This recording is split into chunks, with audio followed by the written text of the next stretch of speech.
그날 곧 주간 첫날 저녁이 되자 제자들은 유다인들이 두려워 문을 모두 잠가 놓고 있었다.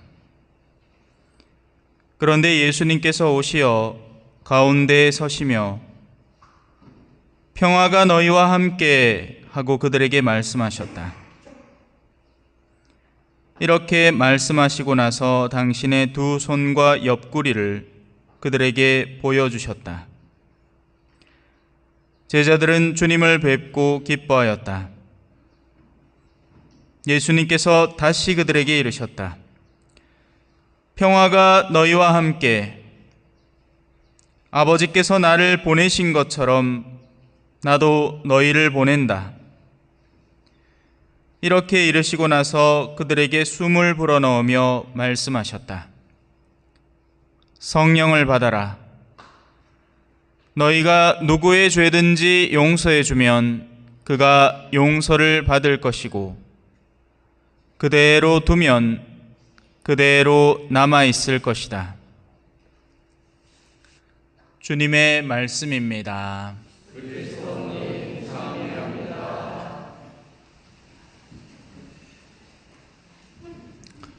찬미 예수님.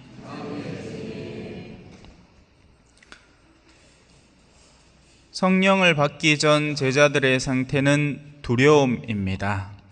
그리고 성령을 받고 나서는 두려움 없이 세상으로 나가 복음을 전하게 되죠. 성령은 불과 같고 지금 제 뒤에서 불어오는 바람과 같아서 그 실체가 손에 잡히지 않습니다. 불이 언제 고정된 형태로 딱 우리한테 모습을 드러냅니까? 그 순간순간 늘 흔들리며 움직이는 게 불이죠. 불은 그 움직임 자체, 타오름 자체를 의미합니다. 그래서 성령이 있는 사람인가 아닌가 하는 것을 어떤 종류의 징표로 확증받아 가지고 있을 수 없습니다. 성령이 그 사람에게 머무르는가 아닌가 하는 것은 바로 성령의 활동이 그 자체로 증거되고 있는가 아닌가에 달려있고, 그 첫 번째 요소는 바로 이 두려움 없음의 상태를 의미합니다. 거꾸로 얘기하면 두려워하고 있다면 성령이 없는 것인 거죠. 어린아이들의 특징을 보면 어린아이들은 집세 걱정, 자동차세 걱정, 집 마련하는 일, 어른들이 하는 걱정에 대해서 해방되어 있습니다. 돈벌이를 어떻게 할지, 뭘 할지. 그건 부모님들의 문제죠. 다만 아이들은 엄마가 갑자기 사라지면 그때부터 불안해합니다. 우리 강세희만 해도 그래요. 산책하다가 항상 하는 짓이 있습니다. 뭐겠어요? 뒤돌아봅니다. 자기 따라오나 안 따라오나. 그러다가 제가 장난친다고 코너에서 모습을 싹 숨기면 그때 얘는 혼자 실컷 냄새 맡고 있다가 쓱 돌아보고 제가 없으면 그때부터 난리 납니다. 우리 주인 어디 갔냐고. 그게 하느님께 붙어있는 사람들의 상태를 의미합니다. 하느님과 함께하는 이에게 있어서 유일한 두려움과 염려거리는 세상이 우리에게 주는 두려움이 아닙니다. 세상은 이랬다가 저랬다가 왔다리 갔다리 할 거니까요. 우리를 무섭게 했다가 어떤 때는 어마어마한 보상을 주면서 잠깐 안심시켰다가 또 그것을 빼앗아가면서 두렵게 했다가 난리북셀통일 겁니다. 그렇게 해서 자기에게 속한 귀속된 존재로 만들어버리는 거죠. 사람은 두려워할 때 돈을 벌어야 되니까요. 안 그래요? 돈을 왜 그렇게 벌어내려고 하겠습니까? 한 끼 한 끼 먹고 살려고요? 아닙니다. 이 두려운 세상에 뭔가를 분명하고 확고하게 남겨놓기 위한 우리의 두려움에서 기반한 행동인 거죠. 얼마 전에 다큐멘터리를 하나 봤는데요. 저 마지막 남은 화전민이라는 다큐였어요. 저 산골 진짜 산 중에 산 안에 들어가서 수도도 없고 전기도 없고 뭐 휴대폰 이런 거 아무것도 없죠. 그 안에 사는데 한 주일에 한 두서너 번씩 물 들어가는 겁니다. 근데 할아버지가 이제 연세가 있으니까 다리를 후들후들 떨면서 지게를 지고 물지개를 그어갖고 샘에서 물을 떠와갖고 오는데, 야, 저러다 언제 가도 이상하지 않겠다 싶더라고요. 그렇잖아요, 그죠? 그 연세 많은 어르신이 그 물지개 쥐고 가다가 한번 제대로 쓰러지기라도 해봐요. 그냥 그대로 죽는 겁니다. 누가 대신 물지개를 져줄 사람도 없을 뿐더러 한 끼 한 끼 먹고 사는 거죠. 그렇게도 살아가지만 우리는 그렇게는 못 사는 사람들입니다. 그죠? 그러니 불안해요. 성령과 함께 머무르지 않는 이들의 내면 속에는 이 불안이 끊임없이 피어오르는 겁니다. 그래서 예수님은 우리를 만날 때마다 같은 말로 인사를 하십니다. 평화가 너희와 함께. 한번 같이 반복해 볼까요? 시작. 평화가 너희와 함께. 이거 사실 미사 중에 우리가 인사하는 거죠. 근데 평화가 뭔지를 알아야 이해를 하고 받아들일 거 아닙니까? 그죠?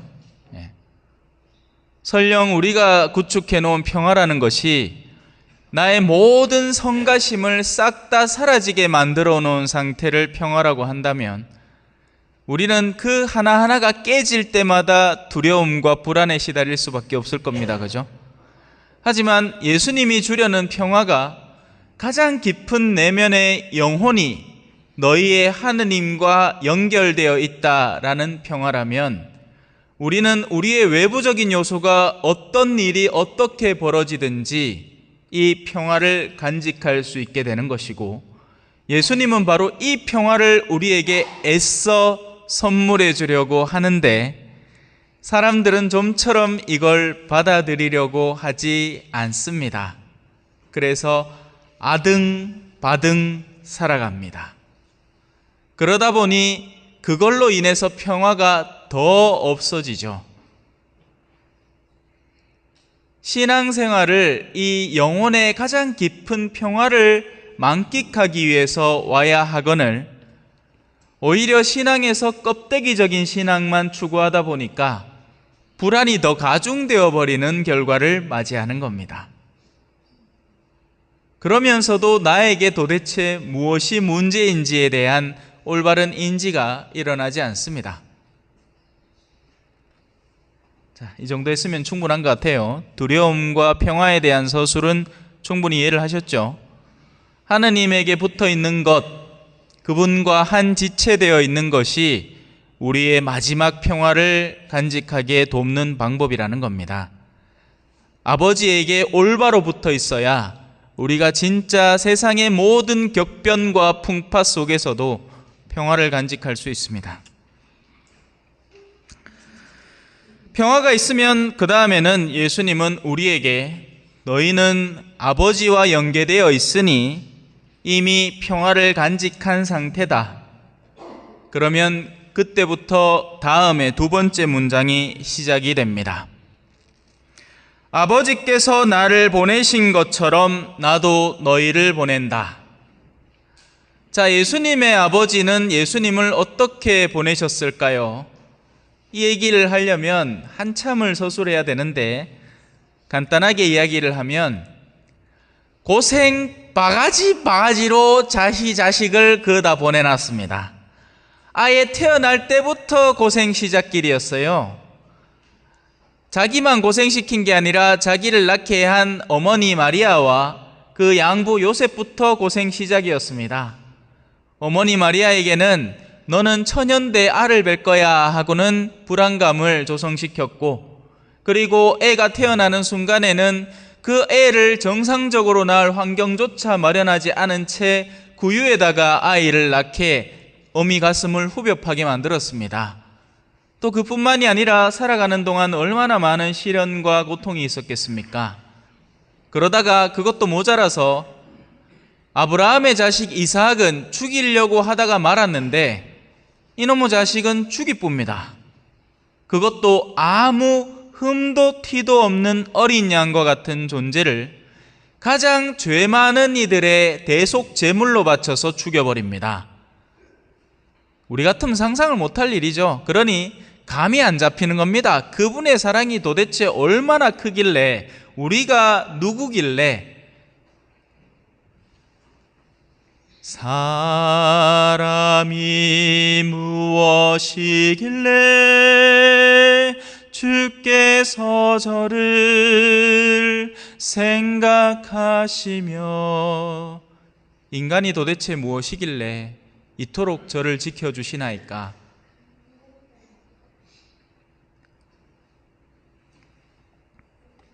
그렇게 아버지는 당신 외아들을 보내셨고 그처럼 우리도 보내겠답니다. 왜? 이제 너희는 성령과 연계되어 있으니 내가 내 아들을 보낸 것처럼 나도 너희를 보낼 자격이 있다. 근데 첫 번째 두려움에서부터 수많은 분들이 실패를 했고요.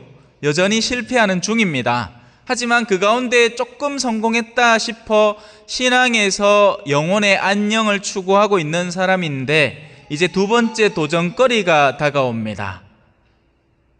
신앙생활을 편하게만 하면 되는 줄 착각하는 거죠. 나 편한 신앙생활. 그 편한 신앙생활은 뭐예요? 최소한의 규정들 안에서 자족하는 생활입니다. 그 이상은 절대 내 삶을 내어놓지 않겠다. 미사만 오겠다. 미사 끝나고 나서는 나 건드리지 마라. 나는 미사만 오는 사람이다. 하지만 우리 아버지는 당신의 외아들을 사지로 보냈고 죽음의 장소로 보냈고, 그 외아들인 예수님은 성령을 선물해 주시면서 우리에게 같은 것을 요구하고 계십니다. 자, 이제 가면 어떤 일을 해야 될까요? 사람은 자기 스스로 할 수 있는 능력치에 한계가 있습니다. 근데 그 능력이라는 건 사실 어찌 보면 굉장히 대단한 거라서 우리는 피라미드도 만들 수 있고요, 어마어마한 높이의 고층 빌딩들도 만들 수 있고요. 그런데 앞에 떡 가보면 입이 떡 벌어지죠. 그래서 스페인 같은 데 가면 어디 갑니까? 사그라다 파밀리아 성당 가서 그 건물 보면서 우와 합니다. 그죠? 그러니 오죽 예수님께서 2000년 전에 너희는 이 건물을 보고 감탄하느냐, 돌 위에 돌 하나도 남아있지 않을 것이다 라고 사전에 경고를 하셨겠습니까? 엉뚱한데 감탄하지 말라는 겁니다. 인간의 업적은 대단하지만 인간이 절대로 할 수 없는 것 하나가 있습니다. 뭘 것 같아요? 하느님만이 할 수 있는 것, 그걸 인간은 못합니다. 그건 바로 우리가 묶여있는 죄의 상태에서 해방되는 것입니다. 성경은 방대한 내용을 품고 있지만 그 안에서 핵심 내용을 간추려 보자면 구약에서는 단연코 파스카 사건을 이야기합니다. 이스라엘 백성이 에집트라는 곳에 갇혀 있다가 모세라는 인물의 인도를 통해서 홍해 바다를 건너 탈출한 사건을 말하죠.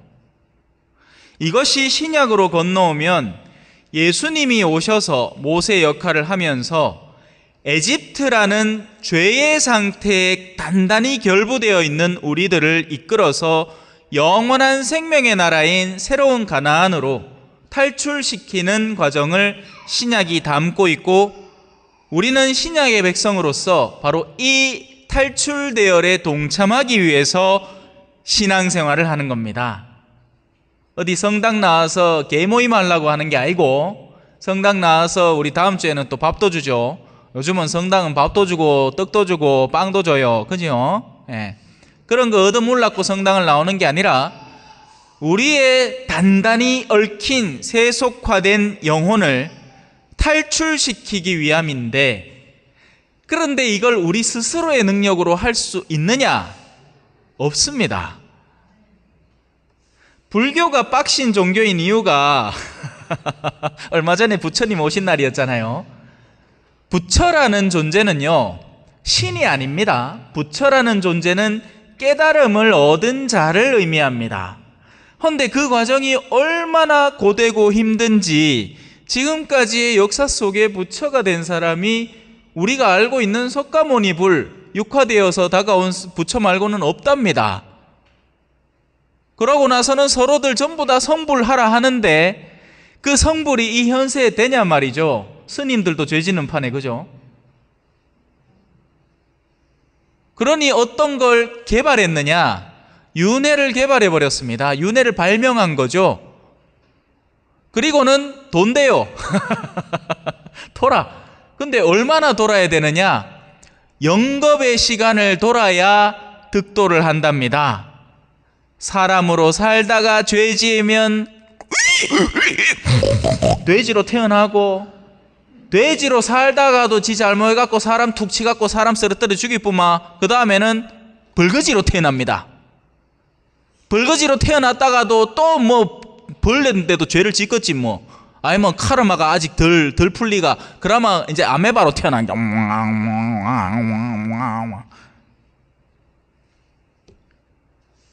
한마디로 얘기하면 스스로의 능력으로 자신의 오류에서 완벽하게 해방되는 것은 불가능하다는 이야기를 반증하고 있는 겁니다. 안 돼요. 그렇게 하는 게 아니란 말입니다. 그런데 천주교 신자들 가운데에서는 그런 착각에 빠져 사는 사람들이 있으니 묵주기도 5단 바치다가 오늘부터 20단 바치면 하느님이 나를 사랑해 주실 거야, 착각하는 겁니다. 자신의 영적 열정으로 자기를 어둠에서 해방시킬 수 있을 거라는 착각 속에 빠져 율법주의와 형식주의에 빠져 살아가는 사람들입니다. 그런 사람들은 세상을 그런 단순한 기준으로 보는 거죠. 오늘 기도 몇 단 했습니까? 5단 했습니다. 옆에 사람 몇 단 했습니까? 50단 바치십니다. 와, 박수! 근데 50단 어째 바친나 보이긴 해. 침대에 빈듯이 누워가 묵주 이래 검어지고 들고 안청에 가다 가시 말이야. 안청에 가다가 그 가다 또 잤어. 한 30단 바치다 잤어. 근데 어느 신부님한테 들었는 기라 묵주기도 하다 자면 남은 건 수호천사 바쳐준대. 뭐야, 이 대출받은 거예요, 기도? 근데 5단 바친 사람은 정자세를 하고 정말 누군가에 대한 지향을 간절히 두고 하느님께 온전히 자신의 시간을 바쳤습니다. 어떤 가운데에서도요, 정말 바쁜 일과 가운데에서도 특별히 시간을 마련을 해서 그 5단을 정성 들여 바친 거예요. 아니, 어떤 사람은 묵주기도 5단 바칠 시간조차 없어서 주님의 기도 한 번을 열정적으로 바쳤습니다. 외부 사람들이 바라보기에는 이 사람에게 박수를 쳐주겠으나 실제로 하느님이 박수 쳐주는 사람은 그 기도의 가치를 올바로 살아낸 사람이죠. 다시 돌아와서 우리의 죄는 우리의 인간적 열성으로 해소되는 게 아닙니다. 우리가 앞만 날고 기어봐야 63빌딩 꼭대기에 가면 멈춰요. 그 이상 올라갈 수는 없습니다.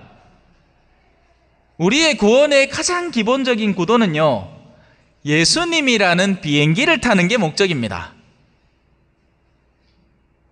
왜냐하면 그분만이 진정으로 우리 죄를 대신하여 순환하고 죽으니, 그래서 그분의 피로 우리의 죄를 씻어낼 수 있기에 그렇습니다. 여기까지 잘 따라오고 계신가 모르겠어요. 오늘 굉장히 심도 깊고 중요한 내용을 다루고 있습니다. 성령을 어떻게 수용해야 하고, 성령을 수용했을 때의 결과는 무엇이며, 성령을 받아들인 사람으로서 어떻게 살아가야 하는지에 대한 대서사실을 알려드리고 있어요. 예, 믿거나 말거나, 그죠? 맨날 듣는 게 뭐 고놈이다, 그죠? 성령을 받게 되면 우리에게 어떤 능력이 생기느냐? 오늘 복음 말씀입니다. 너희가 누구의 죄든지 용서해 주면 그가 용서를 받을 것이고, 그대로 두면 그대로 남아있을 것이다. 용서라는 주제가 나옵니다. 용서는 누가 하는 걸까요? 용서는 용서할 능력이 있는 사람이 용서받아야 할 사람을 용서해 주는 겁니다. 천주교 신자들의 큰 착각 중에 하나는 무조건 용서해 줘야 한다는 착각입니다. 왜? 착해야 되니까. 그런데 용서는 그렇게 이루어지는 게 아닙니다. 여기서 잠깐 저쪽으로 타임오프를 할게요. 제가 잠깐 사라질 겁니다. 뾰로롱.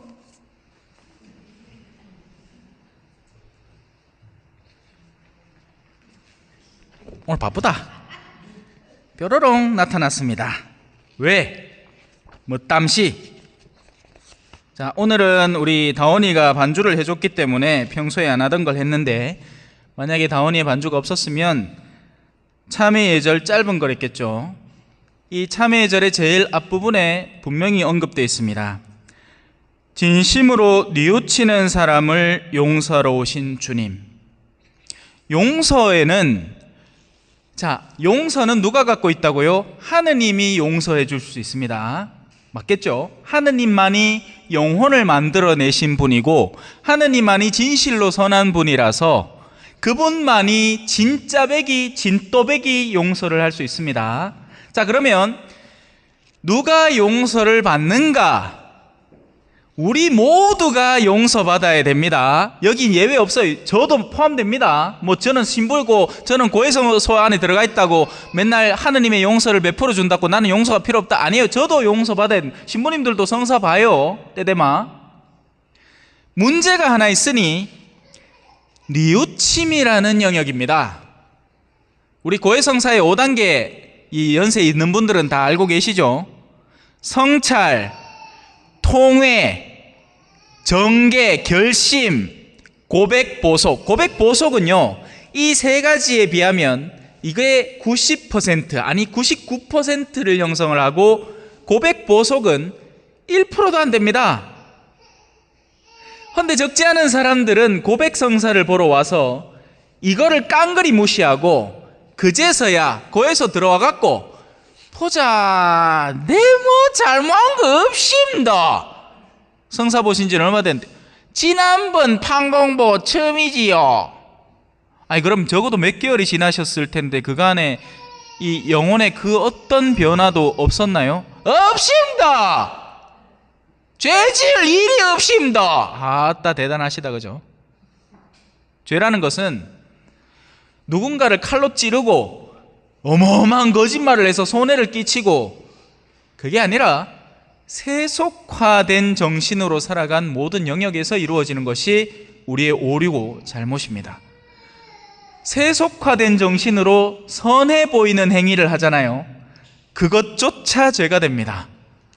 내가 누군가를 돕는 신용을 하지 않습니까? 자, 예를 들어 볼게요. TV만 켜면 나오는 아프리카 아이들을 도와주세요. 여러분이 보내시는 단돈 10,000원의 돈으로 이 아이들에게 한 달 양식이 됩니다. 돕는 것 자체가 나쁜 건 아닌데 내가 그걸 왜 하고 있는가 하는 것은 문제입니다. 다른 걸 안 하려고 그걸 대체해서 하고 있다면 나는 그냥 양심의 불을 끄기 위한 소소한 행위를 하는 거고, 심지어는 양심의 불도 꺼지지 않습니다, 사실. 더군다나 그렇게 하는 사람들 중에 이런 사람도 있습니다. 그거 사진하고 그어서 왔다는 편지 그 아이가 직접 썼는지 안 썼는지 알지 절대 모르죠. 안 썼을 경우가 거의 99%입니다. 그거 벽에 떡 붙여놔 놓고는 친구들 오면 에이 내 요거 좀 덮고 있다. 이 사람 뭐 하는 거죠? 허영과 교만의 죄까지 같이 저지르고 있는 겁니다. 여러분, 실질적인 도움은요, 상대가 정말 어떤 도움이 필요한지를 알고 그 영역을 도와줄 때 진짜 돕는 거지, 그냥 도와 보이는 신용을 한다고 돕는 게 아닙니다. 제가 선교지에 있어 봐서 이건 잘 알아요. 돕는다면서 도로 선교사들 귀찮게 하는 경우가 더 많습니다. 뭐 어디 한국에서 뭐 몽당 연필 끌어모아 갖고 갖다 주자 그러면 튀기 도와주는 거 같죠? 우리 동네 애들도 쇠연필 쓰고 싶어 하지 몽땅연필 쓰고 싶어 하지 않습니다. 어디 쓰다 내다 버리는 걸 모아갖고는 그거를 선물이랍시고 줘요. 가당창크로. 그래 놓고는 튀기 도왔다고 광고는 또 엄청 나갑니다. 예. 요번에 뭐 어디에서 어디 가난한 지역에 낡은 옷을 모아서 중고 옷들을 모아서 선물을 했네. 만약에 그곳에서 그걸 달라고 하면 필요한 일이에요. 그런데 그런 경우는 잘 없습니다. 그냥 한국에서 대충 보고 할 만한 일을 해서 갖다 떠넘기고는 우리는 착한 일 했다, 너가 알아서 해라, 이렇게 되는 겁니다. 성령을 우리가 진실로 받게 되면 이 용서의 순환고리 안에 우리가 들어서게 됩니다. 하느님은요, 그 누구도 예외 없이 용서해 주고자 합니다. 하느님은, 그리고 그 하느님의 거룩한 성령을 받은 사람은 누구든지 용서해 주고 싶어 합니다. 문제는 어디 있을까요? 용서가 필요한 대상들이 어떻게 이야기하고 있느냐? 거꾸로 이야기를 하는 겁니다. 나 금마 용서 못한다! 절대로 용서 못한다! 가당찮죠? 용서는 정작 자기가 필요한 건데 우리는 여러 가지 사안 속에서 나 금마 용서 못한다고 나서고 있습니다. 어떤 때는 정치인들을 보면서 저 쳐죽일 놈 하고 앉았고, 자기는 용서할 수 있는 처지에 있어야 되는 거잖아요. 그죠? 그런데 자기야말로 분노의 죄를 저지르고 있죠. 사람들은 참 허황합니다. 자신의 미래의 운명이 어떻게 될지도 모르면서 자기를 은연중에 높은 영역에 갖다 놓고는 내가 용서를 하네 마네 하고 앉았습니다. 그렇게 하는 게 아니에요. 하느님 앞에 겸허해야 하고 그분 앞에 진실로 뉘우치는 태도 속에서 그분의 성령이 나에게도 들어오시도록 허락해야, 그래야 모든 공동체가 혼연일체가 되어서 같은 뜻으로 같은 목적을 향해 움직일 수가 있는 겁니다. 그런데 주임 신부로 살아본 게 이게 쉬운 일이 아니라 쉬울 것 같으면 뭐 개나 소나 다 했을기라. 그죠? 제가 이 본당에서 어느덧 3년이면 중견사제급 아닙니까? 왜 지금까지 이 성당을 거쳐간 신부님들이 기껏해야 2년 6개월이 이제 이 최고, 그러니까 물론 더 긴 분들 계시지만 평균적으로 2년 6개월이거든요. 제가 어느 정도는 초전성당을 안다 해도 과언은 아니겠죠. 사제로서 말이에요. 사제로서. 근데 쉬운 일이 아닙니다. 마음들을 한대로 모아서 정말 같은 목적을 향해서 움직인다는 것이 이토록 쉽지 않은 일이라는 것. 하지만 제 마음속에는 평화가 흐르고 있으니 그 점은 염려하지 않으셔도 됩니다. 왜? 하느님은 당신이 하려는 일을 이곳에서 안 되면 다른 곳에서 하면 되거든요. 하느님의 평화는 반드시, 당신의 말씀은 하늘에서 빛처럼 내려와서 그 사명을 수행하지 않고는 절대로 돌아가지 않으니 이 모든 일련의 과정 속에는 당신이 뜻하는 의미가 있고 당신이 바라시는 목적이 있다는 겁니다. 그러니 불안해하거나 주저할 필요가 전혀 없겠죠. 다만 여러분들에게 하나 바라는 것은 조금이나마 이 사제에게 성령의 흐름이 있다는 것을 신뢰만 하신다면 좀 믿고 맡겨보시라 라는 이야기입니다. 설마 제가 뭘 하자 할 때 누군가한테 심하게 손해 끼칠 일을 하려 하겠습니까? 아니겠죠. 그러나 사람들의 저마다에 처해 있는 여러 가지 현실 속에서 일어나는 계산적인 생각들이 수많은 것들에, 심지어는 성령께서 움직여가려는 방향까지도 때로는 방해를 하는 겁니다. 물론 성령은 방해받지 않아요.